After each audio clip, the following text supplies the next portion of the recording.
Hello, everybody. Thank you for all of you who are joining us, whether you are joining us live or you are watching the recording afterwards. I am here with Andrea.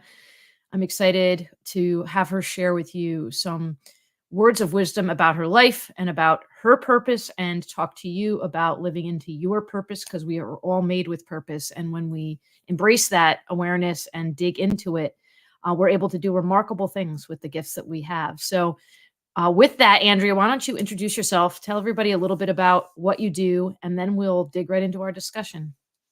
So I'm an intuitive. I'm technically psychic medium, but I'm choosing to use my gifts to help people close the gap of dreams and reality because so many people have these dreams and don't know how to get there. So I use my intuitive insight to look into where people are having their struggles and what their limiting beliefs are and helping them close that gap so that they can make all their dreams become a reality.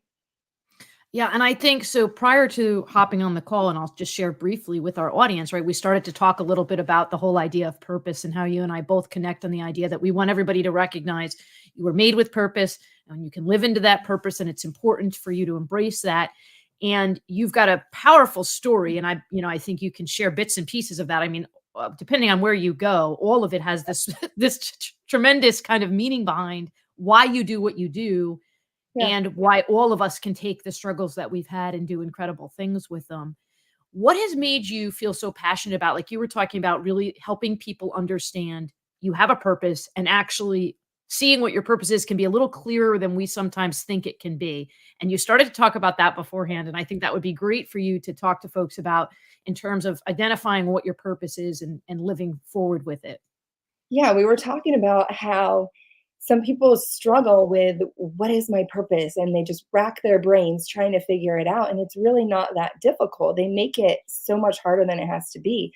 Your purpose, you were made for it. So you have to just reflect on all the things that have gone on in your life that have led you to where you are today. So for me, like I've shared, I've struggled with depression for many years and was very suicidal. And then I went on to have several different health ailments that also pushed me to have to push through other things and have all this strength in my mind and body as well. And so when I look at it, it's very obvious to me what I was made to do. I was made to take all these difficult things that I've been through, but I have made it through, and I was made to help people. Like, I can relate to so many people because I've been through so many different things, but I'm also a walking example of it doesn't have to take over your life. Depression doesn't have to take over your life. Health ailments don't have to take over your life. You can take control. And so I know from looking at my journey, I know exactly what I'm supposed to do. I'm supposed to take all these stories and things that have happened to me, and I'm supposed to relate to other people and help them because I have felt so much pain in my life, and I don't want other people to have to feel that for another second. And so that's where I step in to help people to move past all these limiting beliefs that they have, because that's really what's happening when you're in a bad place, whether it's through the depression or even the physical ailments. It's the struggle in your mind that you can't do something when you really can. Yeah, and what's really interesting is that almost every I would say probably every guest, I'm not even gonna say almost every guest that I have spoken with, whatever their particular focus or industry is, there's a piece of a struggle that they went through in their journey, whether it's a professional or personal, and sometimes those overlap experience they went through, and how that drives their mission and their message. And Mhm. that's why you could have 5 different coaches in a room who all do the exact same type of coaching activity, but it doesn't mean they're all going to be a fit for everyone, right? We all have these unique stories and ways that we can relate.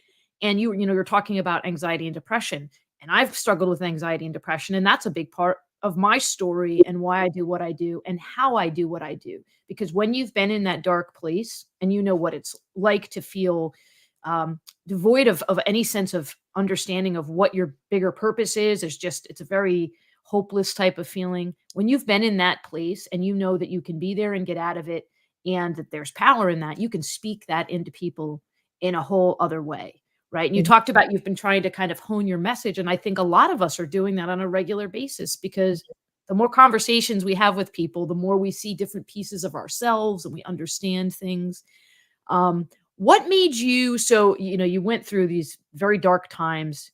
what made you able to, or what made you realize that you were going to take your experience, your story, and convert that to a business model, right? Because sometimes we can say, okay, what I'm going to do is I'm going to drive myself forward with this and I'm going to have these stories to share with people versus saying, I'm going to take this and I'm going to make this my life's work.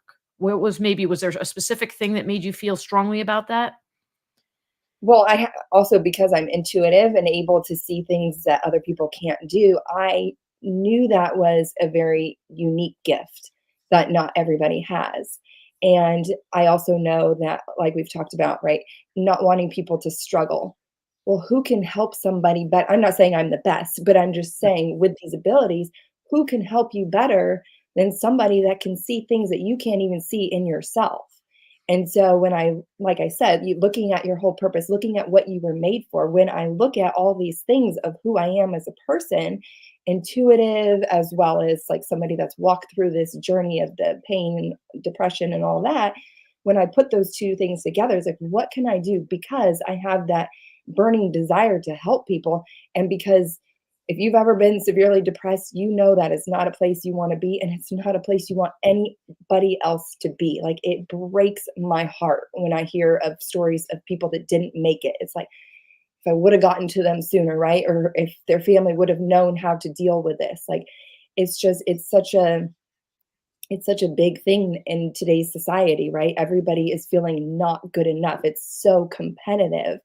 And so I just know that the gifts that I have within myself, I just knew how they were supposed to come together so that I can help other people. And I also have been a teacher. That's naturally been something very easy for me. I mean, I played school with my sister when we were little. That was something we played all the time. It was just like, it was a natural thing. I wanted to teach, I wanted to lead. And so as I've gone through the years, I've been a teacher as well. And so I've done all these different things. And so when I look at my life, it's like, what skills do I have, right? I have this intuition that a lot of people have, but don't know how to use it or find it.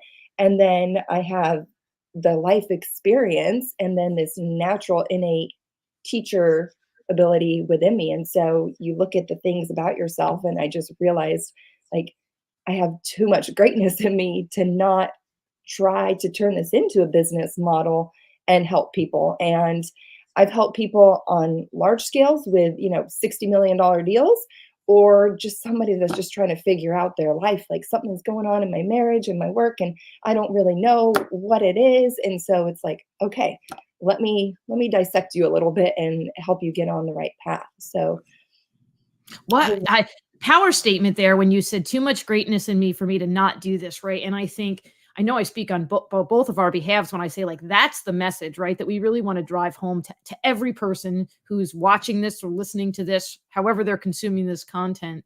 Everybody has too much greatness in them to not live, right? And so, almost as a pause for a moment to encourage folks, whether it's you, whether it's me, whether it's somebody else, if you are the person struggling with depression, to feel that awareness and know that you've got to ask for help. So if you're questioning, why should I live?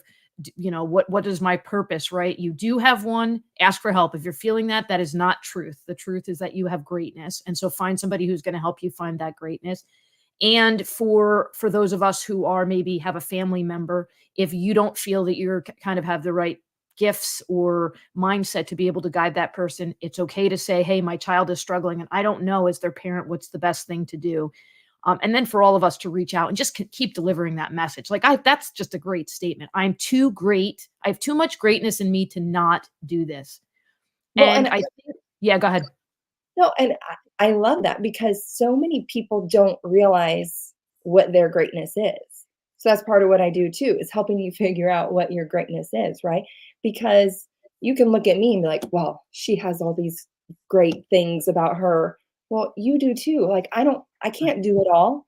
You don't want me to do your taxes, I promise you. Like, I mean, there's things I can't do. I can't do it all. Just because somebody seems to have it together, it doesn't mean that they can do it all. So people Yeah. diminish the value in what they can offer. They really do. Even if your job is just to be a badass mother, really. I mean, Yeah. seriously, sorry, can I say that? Can Yeah. I say that on here? Um, or even it's just being this amazing friend. like that could be the value that you bring to people is you just bring comfort to the world. And there is such a need for that. So don't diminish that and take it away from your value as a person. So yeah, Right.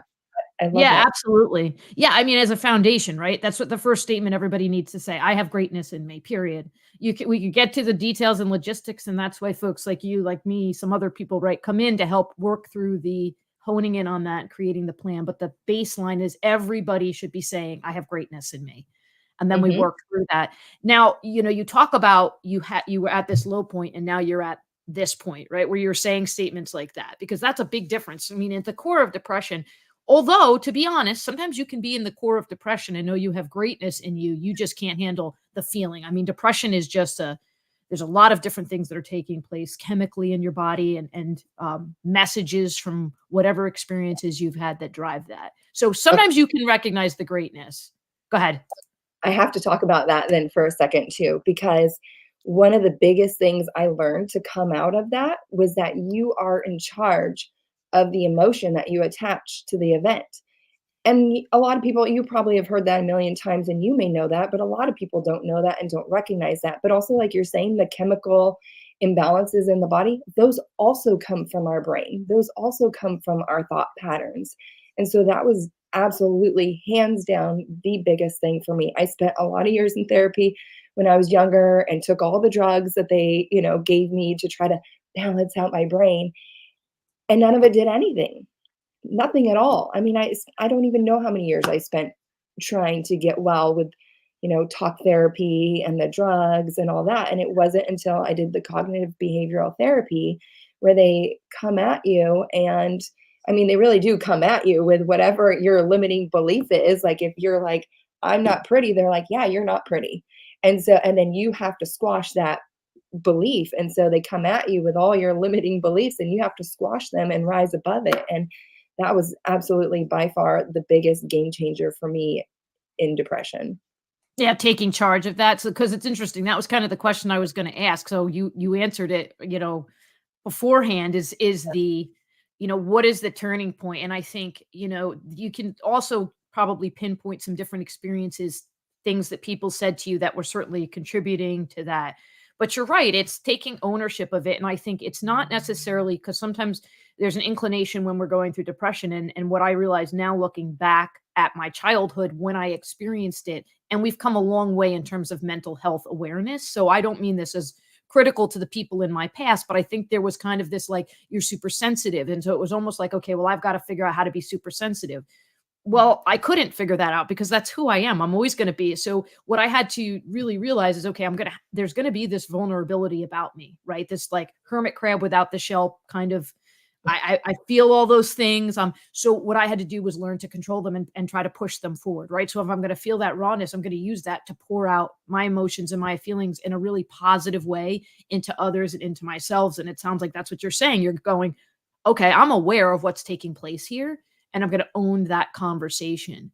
Mhm. Is there a certain phrase or mantra that you like to use that you really use to kind of feed into yourself, particularly if you're having a rough day or if you've got to make a big decision and hear some of those limiting beliefs come in? Is there a particular something that you use as a go-to to keep yourself rooted in If control?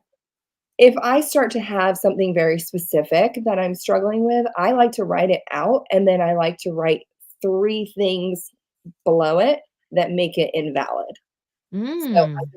I work through it in my brain to make myself believe and understand that it's not even true and has no weight. And so then I'm able to just move past it because there's no value in that thought that I had. Yeah, and I like the writing down. Even when I go into corporations, a lot of times I'll have people like if we're working through a change and people are feeling resistant to it, I'll have them list the reasons that they're resistant to it, the concerns they have. And some of them are like those you can say, okay, wait, there's not even any validity. But some of them have a lot of validity, but then because you've recognized it and stated it, you can start to address it as opposed to it feeling like it's chasing you from behind. You're kind of turning around about face and like, all right, Mhm. let's have this, right? Like you said, cognitive behavioral therapy. Like we're going to take this head on Yep. because it's there. So yeah, journaling, right? I think that's absolutely putting it on paper. Your pen to paper. Mhm. I mean, you can use a keyboard if you want, but honestly, I think it sounds like you do, and I know that for me, I'm a big proponent of And write it and out. I'm sure you're the same, but, like, waking up every day and having a gratitude, and I was writing it on my mirror till it seemed the marker was damaging my mirror, so I can't write it there anymore, but I like to have it somewhere that I see it throughout the day.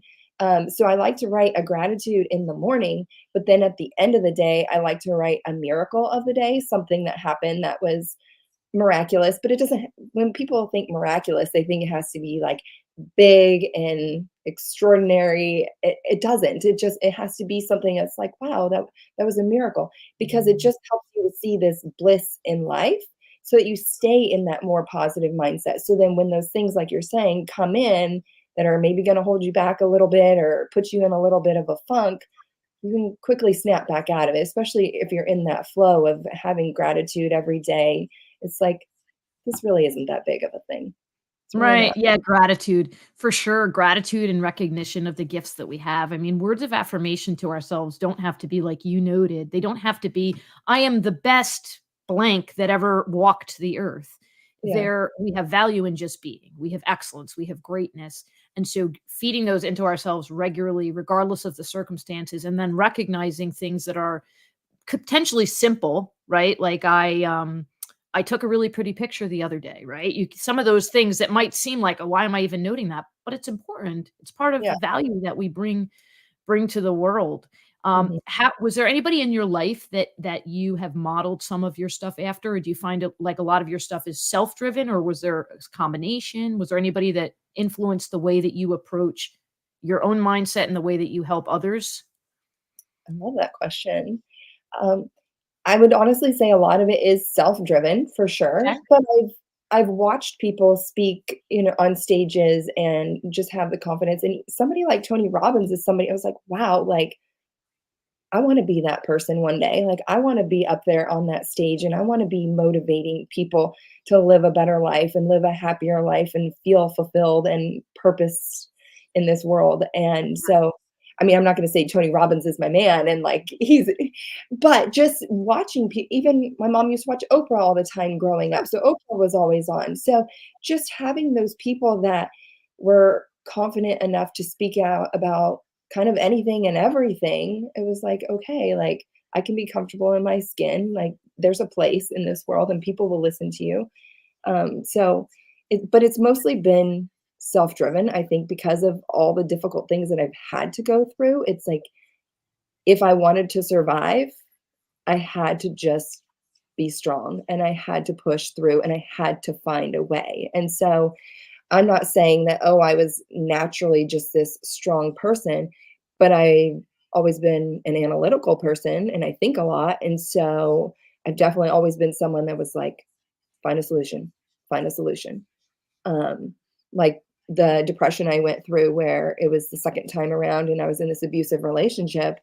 And I got severely depressed again, and it had been years since I had been in that bad of a funk and feeling suicidal, and by that point, I was in my later 20s, and so it was like, "Wow, like, maybe this really is who I am," and maybe because the doctors try to tell you, "Oh, it's an imbalance and something's wrong with you," and so it's like, maybe something is wrong with me, and if it is, I've had people try to help me, and I didn't get better, and this isn't the life I wanna live because this is not enjoyable. And so I looked in my bank account, how much money I had, and I told myself, I'm going to spend every dollar I have on finding the best therapist or retreat or whatever it be, because I owe that to my family and myself to try to find a solution and see like if there is more for me in this life than feeling like I shouldn't be here. And Right. so I did all this research and I just kept coming back to this one therapist and I was like, okay, like there's a reason I keep landing on him. Like he must be somebody I'm supposed to go to. And he was $1,000 an hour and I was in my late 20s. I mean, I was a teacher, I think, at the time. And so it's not like I was making a ton of money or anything, but I didn't care. It was like, whatever. I am gonna spend my every dollar trying to get my head on straight because that is worth more than anything. Like that will be the rest of my life. Like I don't care what it costs. And so I went to that therapist and obviously changed my life forever. So I'm very grateful. But I've always been that person that was like, find a way, figure it out. Like, there's a solution. Right.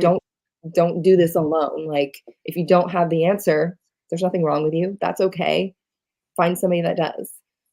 Yeah, I mean, that's grit, right? In the middle of the depression, that was the grit that was like because those voices, not actual voices, but those Yeah. messages that are in your head that are telling you this is it, this is what it's gonna be like. It takes a lot to push through those because the exhaustion and it feeds on, the depression is making you tired, tired's making you more depressed. So you like in this cycle, it takes a lot of grit to kind of Mhm. say, there's got to be a solution here and take a step to do it. And thankfully, in the case now, how do you keep in touch with that therapist? Have you been in touch with that person? No, I don't. No, it's Yeah. interesting. It's interesting. I always think about that. Like, therapy sometimes is a big part of, working people through things and then you kind of close the door.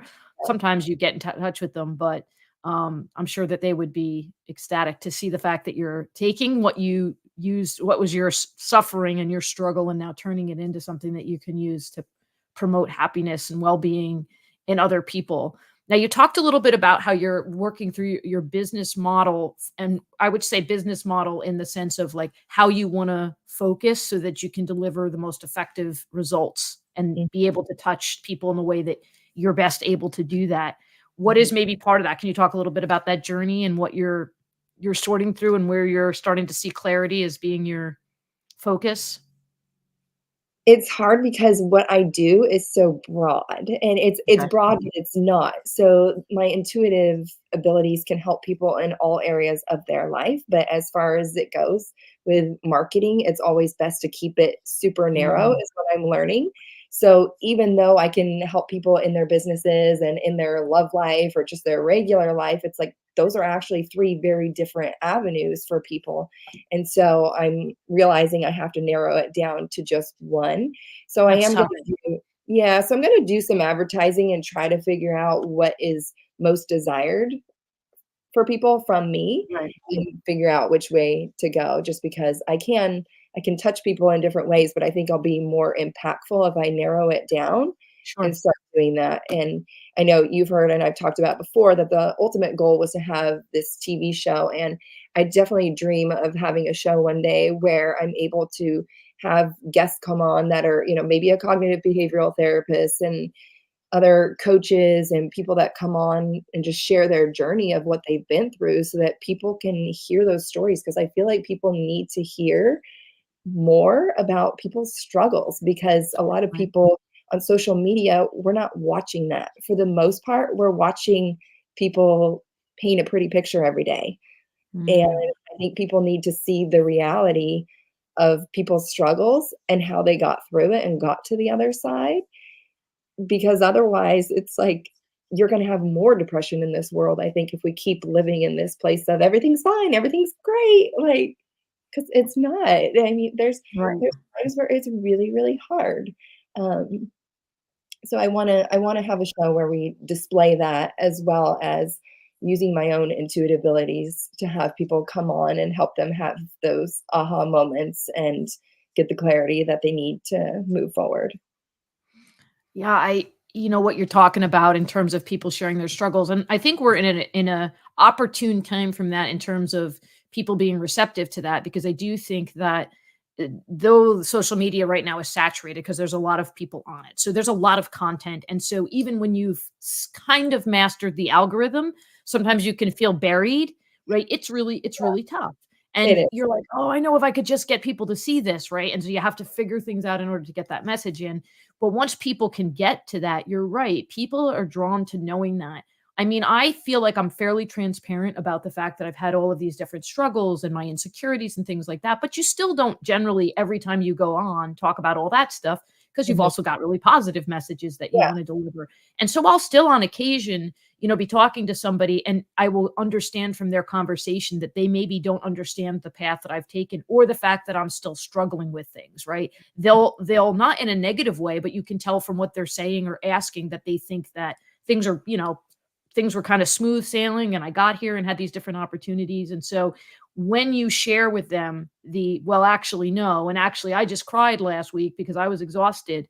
You can see actually that's stuff that lights people up because they're like, oh, okay, well, I relate to crying last week. I Mhm. maybe don't relate to getting, published with that particular news media or whatever, but I can relate to crying last week. And so when you connect with people on that level, they're receptive to the message and they're like, okay, I can be that. Because Mhm. when are in those negative places, you are going to tend towards seeing the ways that you're not like the person that's being successful, whatever you've defined as successful at that stage in your life. Yeah, I So, try and you're right, and you're making me realize, like, I need to share more of those moments, but through all that I've been through, I've realized it becomes a self-fulfilling prophecy as well, though, when you're going through these struggles. For me, with all my health stuff over the years, it was like my mindset was, "Okay, what do I have to do to feel better today? Like, what doctor do I need to call? What medication do I need to take?" And all these things, and so your mind is just wrapped around, "Okay, how do I feel better? How do I feel better?" And so I've kind of shifted my mindset into almost like blocking things out sometimes because that's just what I do and that's how I get through it. And so I don't go on to share it because I don't want to give it any more momentum than it already mm, had. right. But no, you're absolutely right. It still is important to probably share those things, but also share how like here it is, but we're done with it. Like Yeah. we're not gonna keep feeding this beast. Yeah, no, yeah, completely. That all resonates with me, right? It's that idea that you don't want to give power to the experience that you're currently in the process of rewriting the story that you told yourself about it because in those times we're defeated, we're broken. Even if we see the light at the end of the tunnel, we don't feel the light at the end of the tunnel. And that is a very heavy thing when you're like in that place and you're like, "Okay, I've been depressed before. I've gotten out of it. I know I'm going to get out of it, but man, this is hard right now," right? And so when you're there and you find your way out of it, sometimes you're like, I don't know that I want to give it credit. But when we acknowledge it within reason, and there's ways that we can do that, we try to work through that to communicate to people Mhm. how dark we have seen things be and how we have turned that around. And even Mhm. like I think about like some of my childhood experiences that were pretty traumatic too. It's it's me trying to both not want to give power to those things and it's also me wanting to be respectful of people that were part of those stories who may not be that Yeah. person anymore, right? My parents were both alcoholics. There was violence. I have a good relationship with my dad now. He's in recovery. And so it's like, I don't want to be like, this is him because I'm telling all these negative stories. But in Yeah. the same token as with our darknesses, but I also want to be, but that was him. And this Yeah. is him now.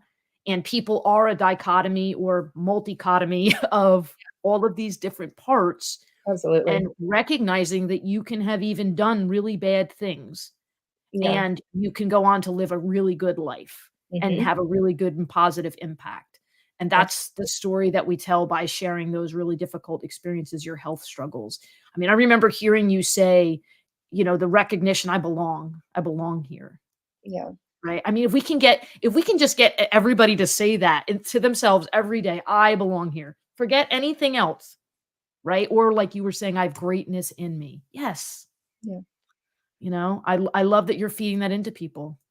What I wanna say on that is when people are feeling like they don't belong, they have to take a pause and reflect on the world around them, and I've posted about this before, but, like, one of my favorite exercises that I created was to write out a little diagram. Put yourself in the middle and then put all the people that are in your life, whether it's your boss, your mom, your kids, your friends, all these people, and then put all the qualities that go with each person.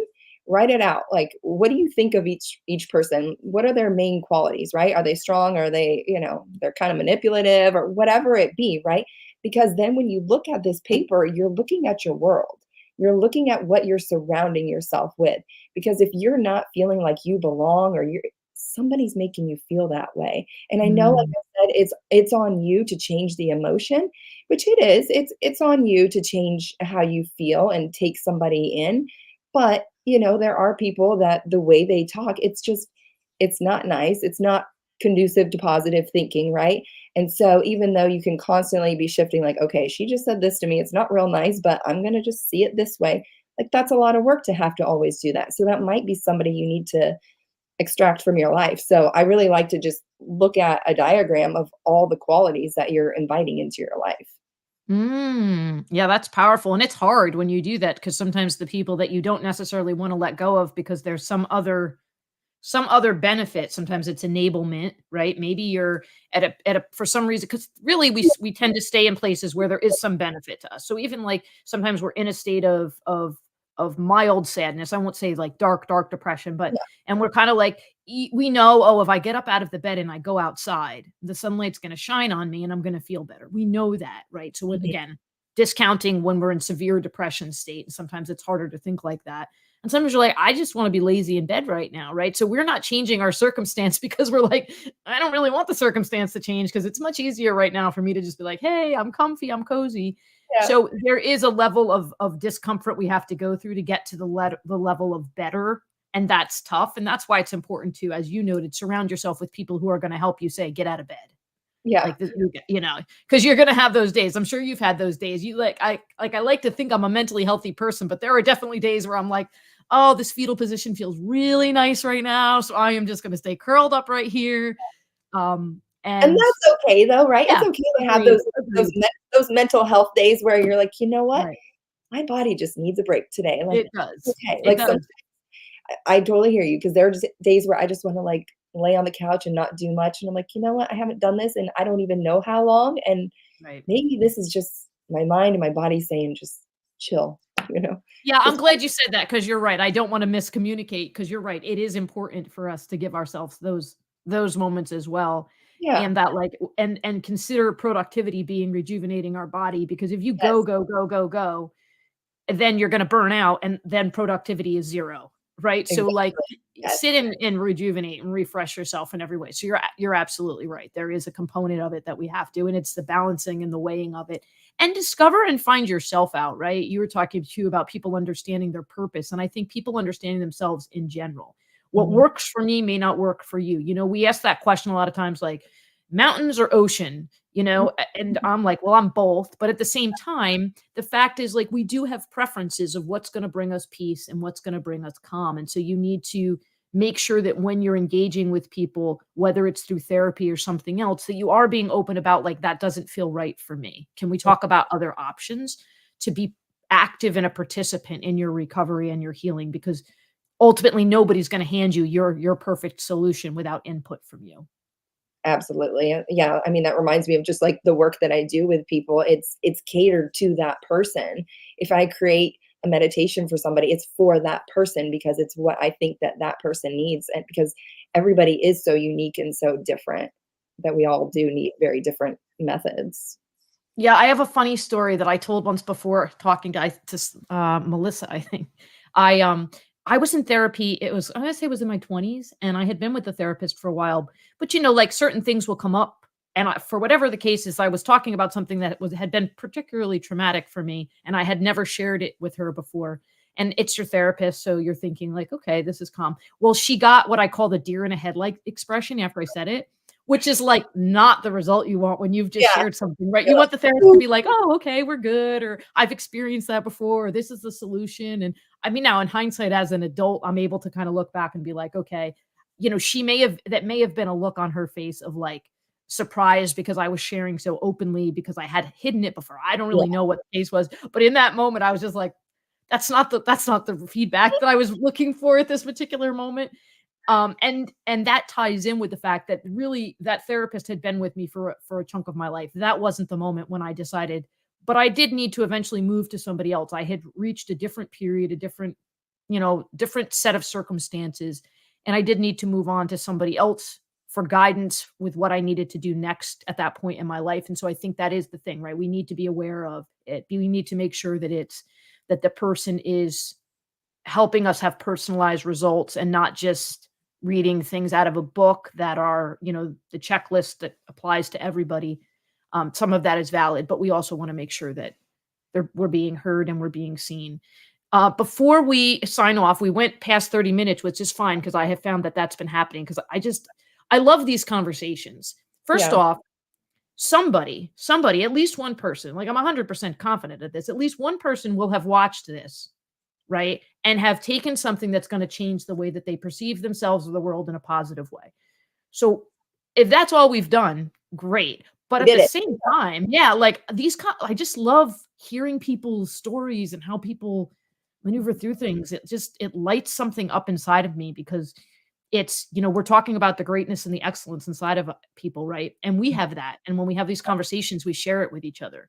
So I do want to give you a chance to tell everybody first, what is the best way for them to get in contact with you, whether they just want to say hi, share something with you, whether they want to work with you. What is the best platform, social media wise or however? And then I'm going to have you say some parting comments, but let's get your social media stuff first. Media. Andrea Lynn Intuitive on Instagram, and then it's the same for Gmail. I have Andrea Lynn Intuitive at gmail.com if you want to email me. But I do answer all my messages on Instagram, so that's a good place. I mean, even email or Instagram is great. Yeah, and you've got a powerful story. I think a lot of people would benefit from hearing that and hearing your, like, I just always hear you in my head saying, "I belong here." And I'm like, "You do, you belong here." So, parting words for everybody before we sign off, like something you would just want to leave the audience with, and it can be broad. There's no specific goal I have in mind for you with these words, just something that you'd like to leave everybody with. That they are great. They are great, and they are perfect the way they are. And I'm here for anybody and everybody. And message me if you just need like an uplifting comment for the day. That's awesome. They are great. You are great. I'm really glad that we had this conversation. I'm glad you're here. You absolutely do belong here. And for all those people that joined us live, thank you for joining us. For anybody that watches after the fact, thank you. And we look forward to engagement. If we missed your comment, I do notice sometimes the comments or questions don't feed over to this platform because we're streaming live on 3 different things. And so we will go to, just go to the video afterwards and make sure we didn't miss anybody. So if we didn't respond to you and you commented, we'll try to catch you afterwards. But by all means, please reach out to us. And I will, if you would like, I can do a direct introduction to Andrea too. Sometimes people like me to tee up, and that's fine. If you know me and want me to introduce you, I will do that. Thank you very much, Andrea. And you guys heard it all. You are great. So we hope you have a fantastic day being the great you that you are. Bye-bye. Bye.